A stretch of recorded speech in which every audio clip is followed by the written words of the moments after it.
तो हेलो दोस्तों, कैसे आप सभी। स्वागत आपका हमारे एक न्यू हॉरर स्टोरी में। आई नो कि आपको ये मेरा थोड़ा गेटअप अच्छा नहीं लग रहा होगा क्योंकि यहाँ पे थोड़ी सर्दी है, इसलिए टोपी वोपी लगा रखी है।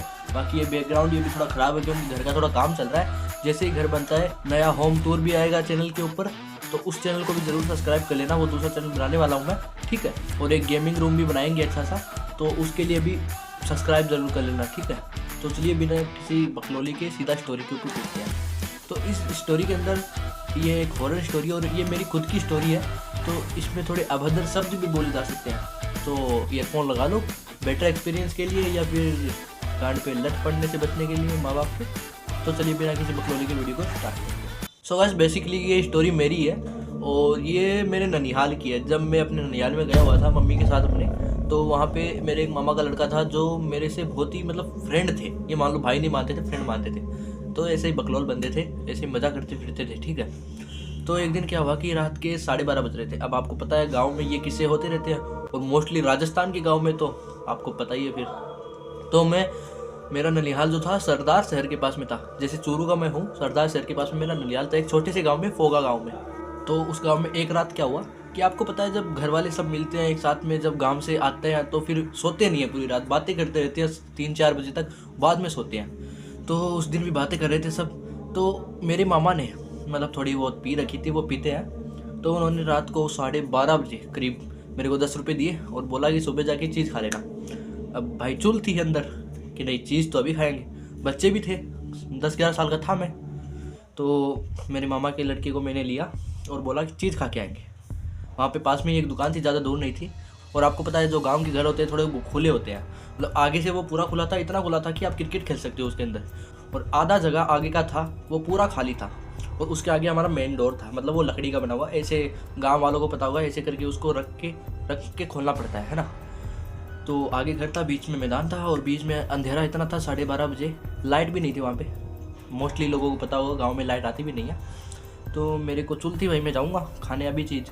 मामा के लड़के बोलिया करीब 12:35 या हो रहे थे कुछ। तो भाई जैसे ही अंधेरे वाली जगह को तो हमने क्रॉस कर लिया, कोई दिक्कत नहीं आई।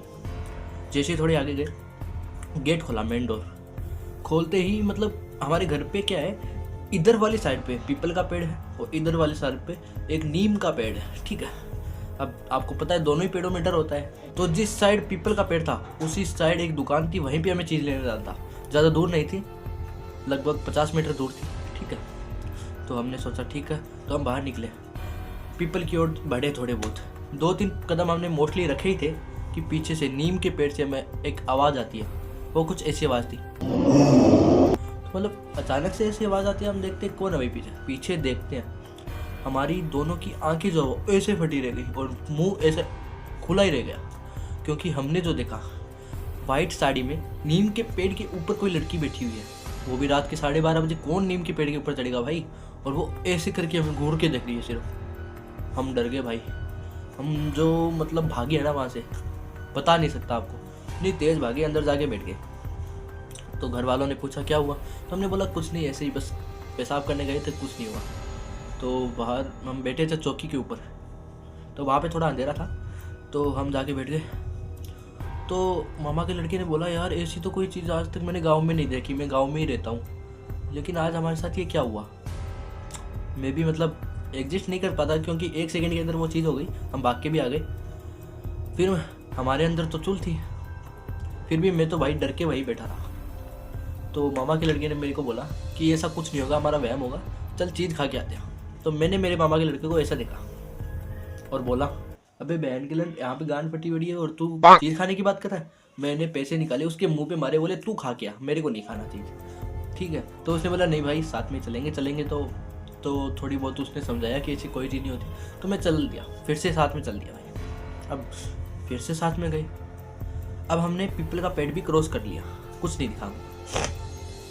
जब पीपल के पेड़ के थोड़ा नज़दीक से हम गुजरे, तभी एक बिल्ली ने हमारा रास्ता काट दिया।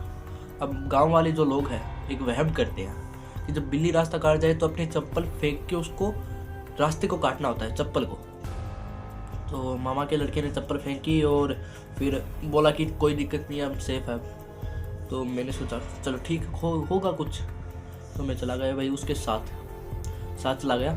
साथ चलते चलते हम दुकान तक पहुंच गए। अब हम भी झांटू थे। रात के 12:30 बजे दुकान कौन खोलेगा? दुकान तो बंद थी। रात के 12:30 बजे भाई गांव वाले सो जाते हैं, और मेरे को ये बात नहीं पता थी। मैंने अपने मामा की लड़की को खींच के झापड़ मारा और बोला कि दुकान खुली नहीं है, तेरे को पता नहीं है रात के 12:30 बजे दुकान कौन खोलता है? तो बोला यार मेरे को क्या पता। मैंने बोला तेरा गाँव है झांटू, मेरा थोड़ी ना है, मेरा होता तो मुझे पता होता। तो उसने बोला यार सॉरी, चल वापस गए हम। तो अब जैसे ही पीपल के पेड़ को क्रॉस कर रहे हैं उसके नीचे, अब अचानक हम रुक गए। सडनली पता नहीं क्यों हमारे पैर आगे नहीं बढ़ पा रहे। अब डर लग रहा था, बस हम यूँ आँख हिला सकते थे, ऐसे हिला सकते थे आँख। तो हमने पेड़ के ऐसे हिला के आँख ऐसे देखा एक दूसरे की तरफ। उसने ऐसे मेरे को देखा और मैंने उसको ऐसे देखा। मैं राइट साइड में था, वो लेफ्ट साइड में, तो ऐसे देखा। अब अचानक ही पीछे से हमारे एक आवाज़ आती है, कहाँ जा रहे? मुझसे कभी ये सुनते ही भाई हमारे पैर रुके नहीं। हालांकि हमारे पैर जमे हुए थे, लेकिन 1 सेकंड के लिए इतनी तेज दौड़ लगाई। फिर भी हमने मोस्टली 10 मिनट तक भागा, और हमारा घर इतना पास में था कि अगर हम 2 सेकंड भी भागे तो पहुंच जाएंगे। लेकिन 10 मिनट तक लगातार भागा, फिर भी हम कहीं पहुंचे ही नहीं। अब हम फिर से घूम के देखने लगे। अब हमारी बॉडी पूरी मूव कर पा रही थी, तो हमने देखा कि पीपल के पेड़ के नीचे ही अभी भी इतनी देर भाग लिया, तो भी हम थक गए भाई। पीपल के पेड़ पे ऐसे करने लगे, और वहीं पे आपको पता होता है चौकी, वहाँ पे बैठ गए। मैं बोला यार ये हमारे साथ क्या हुआ? और 10 मिनट के बाद वो चीज़ भी सुनाई दे रही, लेकिन वो कुछ दिखा नहीं हमको। फिर सोचा कि चल घर चलते हैं भाई।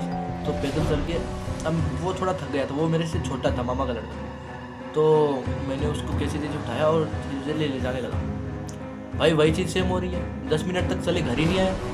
सामने देखते कोई घर ही नहीं है। अरे हमारा घर इतनी दूर पे था कि यहाँ से मैं देखूँ तो सामने दिख जाए, लेकिन वहाँ पे कोई घर ही नहीं है, पूरा अंधेरा। हमारी भाई जो गांड फटी, मतलब बैठ गया वहाँ पे। और मेरा मामा का जो लड़का था वो तो बेहोश ही हो गया। अब ये देखने के बाद मेरी ज़्यादा गांड फटी, क्योंकि भाई यही तो मेरा सहारा था, चाहे छोटा था लेकिन साथ में तो था मेरे। अब यही बेहोश हो गया, मैं अकेला क्या करूँगा? मैंने इधर उधर देखा, कुछ नहीं दिखा मेरे को। भाई पीपल के पेड़ के अंदर से आवाज़ आई, तुमने अभी तक मेरे से मिला नहीं। मैं भाई कलेजा फट के, हाथ में किसे आना कहते हैं मेरे को पता है, कलेजा फट के पूरा हाथ में आ गया मेरे। मैं भाई डर गया पूरा, और वहीं पे बेहोश हो गया। सुबह गांव वाले आए, मामा मामी मम्मी सब आए। उन्होंने देखा क्या हुआ, दोनों बेहोश पड़े थे और हॉस्पिटल में भर्ती किया। पास में एक हॉस्पिटल था गाँव के, नया ही बना था वो, वहाँ पे भर्ती किया। हमने रात का, ये मान लो हमारी अगली रात को आँख खुली, मतलब एक रात 12:30 बजे से अगली रात 12:30 बजे आँख खुली। मतलब पूरे एक दिन सो गए हम। और मम्मी ने जाके पूछा कि क्या हुआ। तो मैंने बताया कि ये सब हमारे साथ हो गया। तो मामा जी ने कहा कि इतनी रात को बाहर किसने जाने को बोला आपको, क्योंकि इतनी रात को हमारे घर गाँव में ऐसी चीज़ें होती रहती हैं। और वो मेरा मामा का जो लड़का था वो छोटा था, उसको इतनी ये चीज़ पता नहीं थी। तो मैं भाई उस समय की स्टोरी आज भी एक्सप्लेन करता हूँ तो मेरे रोंगटे खड़े हो जाए। आप भी देख सकते हो, अभी रोंगटे खड़े हो जाते भाई। मैं डर गया था पूरा, लेकिन उसके बाद मैं आज तक अपने ननिहाल नहीं गया, ननिहाल नहीं ले गया मैं उस चीज़ की डर की वजह से। अभी तक ननिहाल नहीं गया। हाँ प्लान है 1-2 दिन में जाऊँगा। उसने कहा था मेरे से मिला नहीं, आपने मिल के आऊँगा उससे 1 मिनट। अरे भाई क्या बोल रहा हूँ मैं। चलो हमारी स्टोरी यहीं पे एंड होती है, तो वीडियो को लाइक शेयर सब्सक्राइब जरूर करें। और ऐसा ही किस्सा अगर आपके साथ भी कुछ हुआ है जो आप एक्सप्लेन नहीं कर पाते हो, यूट्यूब चैनल नहीं है आपका, तो आप मुझे बता सकते हो। मेरा ईमेल है, या फिर आप मेरे DM में बता सकते हो। इंस्टाग्राम का लिंक भी है, उसको फॉलो करके उसकी DM में बता सकते हो। ठीक है, तो चलता हूँ, धन्यवाद।